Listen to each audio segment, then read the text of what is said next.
जय श्री कृष्ण, राधे राधे।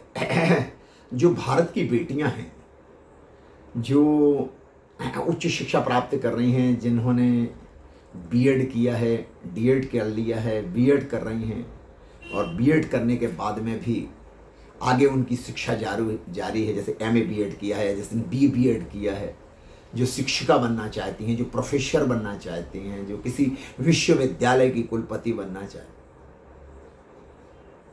तो अगर आप लोगों की जन्म पत्रिका में ऐसे ग्रह हुए, जैसे बता रहा हूं, ध्यान से बहुत सुनना और इस वीडियो को एक नहीं 1000 बार देखना, बार बार देखना, तो आपको याद हो जाएगा। फिर भी नहीं समझ में आए तो अपनी जन्म तारीख, जन्म समय, जन्म स्थान मुझे भेजें। पंडित गोविंद शास्त्री भोपाल वालों के लिए मैं आपकी पत्रिका देख के बताऊंगा कि आपकी कुंडली में शिक्षिका बनने का, प्रोफेसर बनने का, लेक्चरर बनने का, डीन बनने का, कुलपति बनने का, वाइस चांसलर बनने का योग है या नहीं।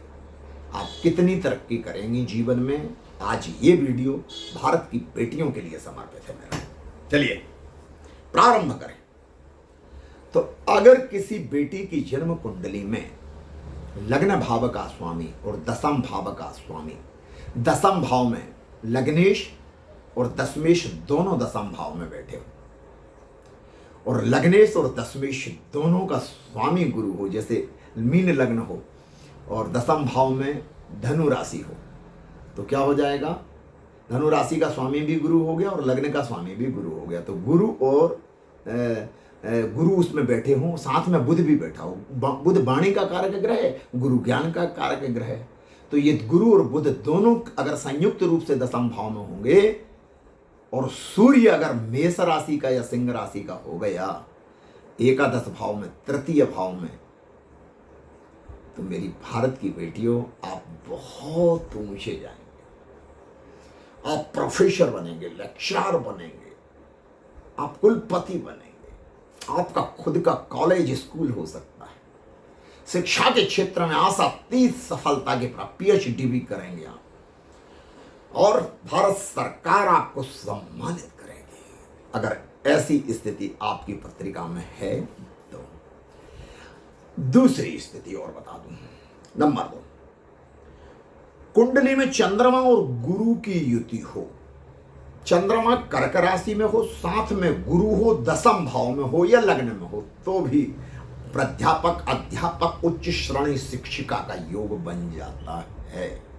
इस परिस्थिति में भी चंद्रमा गुरु दसम दशमेश लग्न लग्नेश को प्रभावित करें तो भी दसम भाव में कोई शुभ ग्रह हो, साथ में वहां पर गुरु बैठा हो या बुध बैठा हो, गुरु की दृष्टि में हो, तो भी आप शिक्षिका बन सकती हैं। ये स्थितियां भी बना देती हैं। तृतीय भाव में कोई गुरु की राशि है, दसम भाव में गुरु बैठा हुआ है, तो भी शुभ राशि में, अपनी राशि धनु राशि, मीन राशि या कर्क राशि में, और चंद्रमा भी हो तो सोने में सुहागा, फिर तो कहने ही क्या। तो ऐसी बेटियों के आचरण, ऐसी बेटियों के चरित्र उज्जवल होते हैं, चंद्रमा की तरह श्योत उज्जवल मक्खन की तरह। ये बहुत कीर्तिमान होती हैं, ये बहुत बुद्धिमान होती हैं, ये सरस्वती की बेटी होती हैं, है ना। और बुध उच्च का होने पर, साथ में गुरु हो, बुध उच्च का हो, या कर्क राशि में चंद्रमा हो, गुरु की युति हो, बुध उच्च का हो, वाणी के घर में हो, तो ऐसी बेटियां भारत की कवित्री बनती हैं। जैसे एक बेटी का नाम लेना चाहूंगा यहां बड़े गर्व के साथ, और कालर ऊंची करके लेना चाहता हूं। उस बेटी का नाम है कविता, और वो मेरे ख्याल से लखनऊ या उत्तर प्रदेश, लखनऊ या कानपुर की रहने वाली हैं और अंतर्राष्ट्रीय कवित्री हैं। मैं उनकी वाणी को मैं प्रणाम करता हूं। बेटी कविता अगर मेरी वाणी को सुन रही है तो मैं उन्हें प्रणाम करता हूं। ओजस्वी वक्ता, प्रखर वक्ता, भारत के संस्कार और संस्कृति की धरोहर पर उनकी कविताएं सुनोगे तो रोम बलि पुलकित हो जाएगी आपकी। ऐसी दबंग, ऐसे दहाड़ती है वो बेटी, मंच पर स्तब्ध हो जाता है सारा आभा मंडल। सारे कवि देखते हैं, जनता से गड़गड़ाहट तालियों की गूंजती है उस बेटी के लिए। प्रणाम करता हूं। ऐसी बेटियां प्रख्यात कवि बनती हैं, लाखों करोड़ों रुपए कमाती भी हैं, भारत सरकार से सम्मानित होती हैं, अनेक सम्मान दिए जाते हैं उनको समाज के द्वारा। बड़े बड़े मंचों पर, राष्ट्रीय अंतर्राष्ट्रीय मंचों पर उनकी ख्याति होती है, उनकी किताबें प्रकाशित होती हैं, उनकी कविताएं प्रकाशित होती हैं। तो भारत की बेटी अगर मुझे सुन रही हो तो अगर आप कवि बनना चाहती हैं तो कविता जी से संपर्क करें ना। उनका नाम भी कविता है, संयोग की बात है। और मैं उनकी हर कविता को सुनता हूं, उनको फॉलो करता हूं, बहुत ध्यान से सुनता हूं। उनकी जो भी कविता आती है मेरे पास नोटिफिकेशन आ जाता है, क्योंकि मैं उनका फॉलोअर सब्सक्राइबर भी हूँ। तो मेरे पास जैसे ही आती है मैं सुनता जरूर हूँ, बहुत ध्यान से सुनता हूँ।